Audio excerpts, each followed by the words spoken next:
से कौन भीख मांगने गया पता नहीं, हम लोग तो भीख मांगने नहीं गए। ये ममता बनर्जी खुद कह रहे हैं कि हम गठबंधन करके चुनाव लड़ेंगे। आपका बंगाल यूनिट, उसका प्रेसिडेंट लगातार भाजपा को ऑक्सीजन दे रहा है, ऐसा दलाल लेकर आपका क्या पार्टी चल रहा है?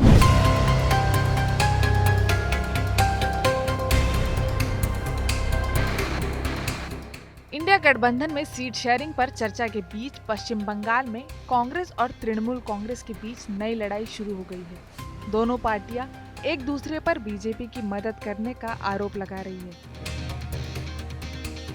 अब लोकसभा में कांग्रेस के नेता अधीर रंजन ने कहा है कि टीएमसी सुप्रीमो ममता बनर्जी दरअसल गठबंधन करना ही नहीं चाहती हैं। वे तो मोदी जी की सेवा में लगी हुई हैं। नहीं चाहते कि गठबंधन हो, इसमें वार्ता सीधा है कि वो नहीं चाहते गठबंधन हो। अगर गठबंधन नहीं होते हैं तो सबसे ज़्यादा खुशी कौन होगी आज हिंदुस्तान में?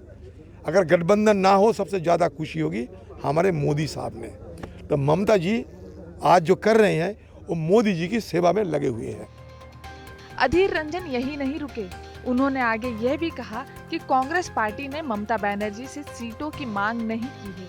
हमें ममता की दया की जरूरत नहीं है, हम अपने दम पर चुनाव लड़ सकते हैं। उनसे कौन भीख मांगने गया पता नहीं, हम लोग तो भीख मांगने नहीं गए। ये ममता बनर्जी खुद कह रहे हैं कि हम गठबंधन करके चुनाव लड़ेंगे।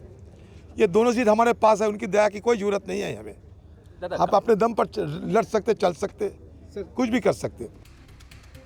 इससे पहले टीएमसी नेता कुणाल घोष कांग्रेस नेताओं पर बीजेपी की दलाली करने का आरोप लगा चुके हैं। कुणाल घोष ने कहा है कि ममता बनर्जी बंगाल में बीजेपी को हराने में जुटी हुई है और कांग्रेस नेताओं का एक तबका बीजेपी को ऑक्सीजन दे रहा है। उन्हें कांग्रेस आलाकमान से इस पर नजर रखने की अपील की। प्रोसेस चल रहा है, वो सोनिया जी, राहुल जी, ममता जी, जो नेशनल लीडर्स है, अभिषेक, वो लोग देख रहे हैं। और यहाँ पर बंगाल का एक सेक्शन कांग्रेस का, वो भाजपा का दलाली कर रहे हैं।